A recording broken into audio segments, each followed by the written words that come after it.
Mark, thank you so much for your book. And of course, you've written a number of books, but this particular one is really ideas and strategies and encouragement for the non-profit public relations professional. And what I wanted to ask is, do you feel that you need to encourage non-profit professionals?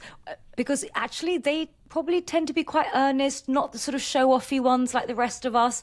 And do you consider that a sort of a false modesty that actually doesn't help their organisation? Do they need to get out of their comfort zone and actually learn to toot their horn a bit? Well, I personally feel like that we all need encouragement, no matter what profession we take. Thinking back to when I first began penning this current book, I thought back to when I first began, and even though I came with several tools and understandings of the public relations profession, there were times where, wow, I just simply needed a good word, a word of encouragement, somebody who would say, you're doing it the right way. And so with this book, although that is not the major thought with the chapters that I've written, it definitely is a piece of the fabric that is woven throughout the theme. So it's true to nonprofits. This, if we build it and we do good work, it will come, or they will come. I think a lot of PR pros, even outside of nonprofits, have that kind of attitude. If we build it and we do good work, success will come. But what are the underlying beliefs or assumptions that go into that organizations have? Because the build it and they will come days, I would suggest they're not around anymore. You need to do more than that. I completely agree. And it's a very dangerous philosophy to take, in my estimation. There's a well-meaning but dangerous belief that if the work is good enough, people will just notice. Yeah. And that is very much wrong. Impact does not automatically equal awareness. Too many leaders still see PR as optional when today it's essential. So some fear telling their story feels self-promotional, but sharing impact is actually an act of stewardship, in my opinion. Now, Mark, the NGO sector has had such a tough time. I mean, they have been having an incredibly tough time for a long time. But in particular, you've had cuts with US aid. You've had a lot of cuts across the European governments because they've had to make all these donations to NATO and then reduce their international aid. And then on top of that, I really do feel for the PRs working in the not-for-profit sector, because even before the cuts, it was really hard for them to justify money for PR, because so many people, the average person on the street, happy to give money if they think that money is going directly to somebody in the field and directly to the recipient. But actually, they don't want that money to go towards operational costs, let alone probably the least aspect is towards a comms budget. And so I just want to know, from your research that you carried out in the book, how are these, not-for-profit PRs coping in this even more sort of enhanced minefield for them to navigate through, to be able to have a budget, protect that budget, and be able to communicate effectively? That's an excellent question. And what I have found is, and perhaps no surprise, that the vast majority of nonprofits or NGOs get this and are quite sophisticated in their strategic and tactical efforts. But unfortunately, there are still far too many who do not understand what it takes to get a public to better understand and to be engaged with the mission and values of what they do. When you think about it, nonprofits are truly the backbone of our communities, whether it's the arts or healthcare. Even today, we're seeing newspapers that are turning toward becoming nonprofits. So nonprofits, it's even more essential than ever to understand and apply just basic PR 101 principles to be able to get out there. Sometimes we hear where individuals will brag on the fact that they are the best kept secret. A few Yeah. years ago, I was at a conference where a president of a nonprofit speaking before a group of community leaders proudly got up and said, "We are the best kept secret that this community has." And to my amazement, there were actually some people who applauded that. And I sat there in horror thinking, oh my gosh, you've got to be kidding me. That's the worst thing that can be said. Calling yourself a best kept secret really means you've chosen comfort over growth. Mm. Donors don't give to secrets, and volunteers don't show up for secrets. So, best kept secrets attract passive supporters. Known nonprofits, however, build active advocates. And that's what we've got to be able to reach out and do to be effective nonprofit organizations. Great PR, as you all well know, isn't about ego. It's about advancing the mission through visibility. We're not just storytellers, we're community builders. I love that. I wanted to ask because it's not just charities have to communicate to donors, but also to employees and potential employees, because actually most people working in the not-for-profit sector, they have to take cuts compared to taking a job in the private sector, for instance. And so you really have to communicate the impact that you're doing in order to not only attract donors, but also to attract talent to just join your cause as well, who are willing to take a cut often to move from private sector to the not-for-profit sector. Oh, most certainly. This kind of reminds me of a memory I had as a child watching the old Ed Sullivan show here in the States. And there was an act in which there would be this gentleman who would come out, would put a plate on top of a pole on the middle of the stage, and he would start spinning it. And then as that plate's spinning, he would run off to the side. He'd come back, put another pole, get another plate, and on it went to the point where he had 20 plates all spinning at the same time. And he would rush around the stage making sure that none of them crashed. And when you think about it, those of us who are in public relations and who try our best to be very effective and strategic with it, we're in a lot of ways spinning those plates so that none of them fall. It's critically important that not only do nonprofits make sure that the public, the general public, and their donors or supporters understand the mission and what their plans are, but it's just as important making sure that the internal audience of their organizations know. I have seen with some of the nonprofits that I have consulted over the years, and the nonprofit may spend so much time, as they should, trying to make sure that the public and their supporters understand where they are going and how their dollars are being used effectively. Again, that's a plate that we got to keep on spinning.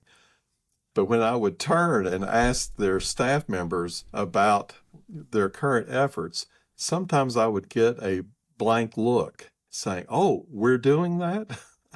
So for those nonprofits that are doing great work, and the vast majority are doing incredible work, changing lives, making impact, it's important that the people who are working behind the scenes on their staff, that they too understand the big picture. Would you agree the psychographic for the average nonprofit public relations practitioner, it might be a little different? Here's the reason I'm asking. There's back in my corporate days, and I sold my soul for a good 10, 12 years, corporate, to make as much money as I could. Worked in oil and gas, worked in utilities, and a very senior colleague from a competitor company, somebody I liked a lot, smart guy, all of a sudden quit his very senior position and went and was leading communications for basically homeless people within the city. extremely noble. I have no idea what the monetary switch was. I have to think it was dramatic. My goodness, I admired him for that, and it's something that I couldn't do. So does it take a different person? I think so. I think so.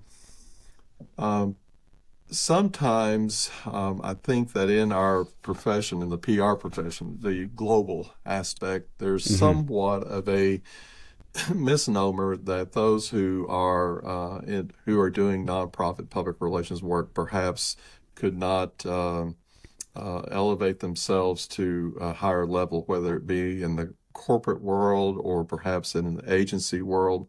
Right. And I think to that end, we need to all be supportive of each other. We are all called to different aspects of this profession, as both of you are.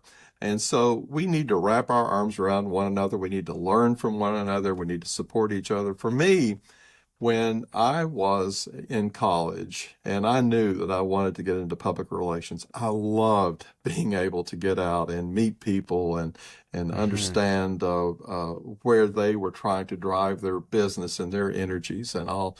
And I wasn't really sure if I wanted to go into agency work or getting into corporate work or whatever. And the more I thought about it and the more that I was getting experienced with it, I had an internship my college years, the last 2 years of my undergraduate, and then all through my graduate work, I handled public relations for the Department of Music at the college or at the university where I was at the time. And I absolutely loved it, absolutely loved it. And so I think, Doug, to your point, for those who are called, and I really use that word called, to serve in the nonprofit sector, they realize that they may not be earning the same salary that perhaps you might earn if you were in a corporate setting or perhaps in an agency setting. But with that calling, there is such a deep desire to serve, to make a difference for others in our communities, in our world. I for one, believe that we have such an incredible opportunity in a day and time where maybe civility, we've lost a little bit of that in our world, and we've lost we've lost some of the kindness that we need to bring. And so with nonprofits, it's not to say that the others don't bring that, but I think that it's a good reminder how nonprofits, perhaps those who are in PR, can help lead the way and wrap our arms around everyone, no matter where their calling is in this work, to join us for something that we can truly make a difference in our world. It's almost like corporations need to prove their kindness because their work is taken for granted, and nonprofits need to prove their work because their kindness is taken for granted. Oh, very well said. I agree. I wanted to ask Mark that if you think about PR, it's really focused upon building trust. Sorry to interrupt. There seems to be a lot of background noise. Is it just me picking that up? Is it papers? Yeah. Oh, just careful with I think you're shuffling papers, Mark. It's not. It's okay. I may have hit one of my books. Yeah, it's all good. It's all good. Yeah. We'll cut that. Okay. I'll ask again. So, Mark, they often say that PR is really about building trust with stakeholders. And when you think about it, a not-for-profit, would you say that it's easier for them to build trust with stakeholders because actually people think, well, they're a charity, they have a head start over the other for-profit sectors. Government tends to have a deficit in trust. Also, business isn't automatically trusted. But do you think actually when PRs are working in the charity sector, they have a bit of a head start over us? Or do you think that isn't the case because there's been so many high-profile charity scandals as well? Mm-hmm. I think that is the expectation for those of us who work in nonprofit work, as it should be, because we are seeking philanthropic dollars to help support the missions that we have. Boy, trust is the absolute foundation for what we do. as public relations professionals, regardless of the sector of our work where we are, it has to be trust. And ethics has got to be the mandate for everything that we say and do. Our actions, everything that we do, our words, actions, deeds, have always got to stand on trust and the best of ethical practice. But for those of us who are in the nonprofit world, we have got to be mindful that the world is always watching us, perhaps a little bit more so, because they are giving money out of their own pocket, so to speak, to help see us go. There is the expectation, and rightfully so, that we are wise stewards, that we are very mindful, very respectful stewards of the resources that they have given us. People don't want to give to empty wells. They're not going to go to a well and just say, oh, I've got a spare $1,000 or so, and I'm just going to drop it into the well and bye, there you go. No, they want to see results. They want to see results from what that investment is with the nonprofit. And so it's incumbent on us, here again, going back to those basic principles that we have in our profession, making sure that through effective storytelling, excellent content strategies, always being out and about. I'll tell you, if you want to get me on a soapbox, here's one. It's that I always encourage people that even though we love the emerging technologies of the work, and I, for one, boy, I'm right there. I think my iPhone is kind of soldered to the side of my head on certain days. So we're all there. This right here is a perfect example. But I, for one, really believe in the power and influence that one-on-one interaction continues to have. It's, we're in the relationship building business. I know that's not a headline for today, but we are. We need to remind ourselves of that. And sometimes if we're not careful, we can easily do our work, perhaps almost throughout the day, behind our desk. Whereas we really need to be out and about. I'd like to remind the senior public relations students I teach that it's public relations, not desk relations. Okay, give us a couple of practical first steps for an NGO leadership team today so that they can step away from being that best kept secret, just in 60 seconds or less. Okay. First, PR must be treated as a leadership function, not an afterthought. Every nonprofit must clearly answer three things: who we serve, what problem we solve, and why it matters now. Impact has to be captured in real ways: stories, data, faces, and outcomes. Your staff, donors, and volunteers should all be empowered as story ambassadors. Video, media relationships, and digital storytelling are no longer optional tools. And then last, the messaging must shift from "look what we did" to "here's what changed because you believed." I love Really that. good. Make the donor the hero of the story. You bet. You bet.